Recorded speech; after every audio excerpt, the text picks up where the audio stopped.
முருகேஷா, அதாவது பேய் இருக்கா இல்லையா, பார்த்துருக்காங்களா பார்க்கலையா, நம்பலாமா நம்பப்படாதா, இது எனக்கு தெரிஞ்சாகணும்.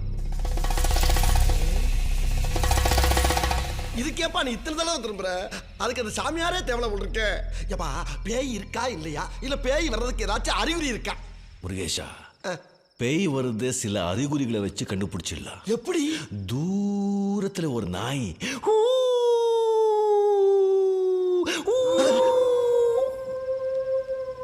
ஏப்பா நிஜமாலுமே இதே சவுண்ட் அங்க கேக்குதுப்பா. நான் கேட்டேனா? இல்ல. அப்புறம் காத்தடிக்கிறதுல மரம் எல்லாம் ஆடி இருக்கிற ஜன்னல் எல்லாம் ஏப்பா இந்த சத்தமா அங்க கேக்குதுப்பா. நான் கேட்டேனா? இல்ல. அப்புறம் ஒரு மாதிரி லேசா மல்லிகை பூவா, மல்லிகை. ஏன் ஏன் கத்துற? சரி சரி சரி, காத்துல அப்படியே மல்லிகை மனம் வரும்.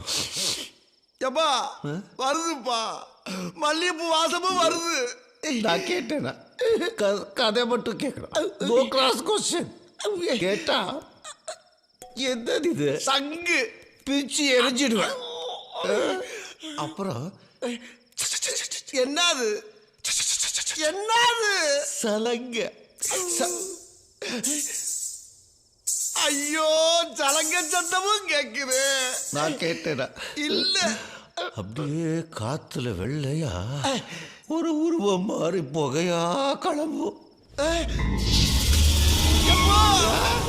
கிளம்பிருச்சுப்பா கிளம்பிருச்சுப்பா. அக்க நீ ஏன் பொம்பளை மாதிரி சிரிக்கிற? நான் சிரிக்கல ஐயா, பேயே நேரடியா வந்து சிரிச்சுக்கிட்டு இருக்கியா.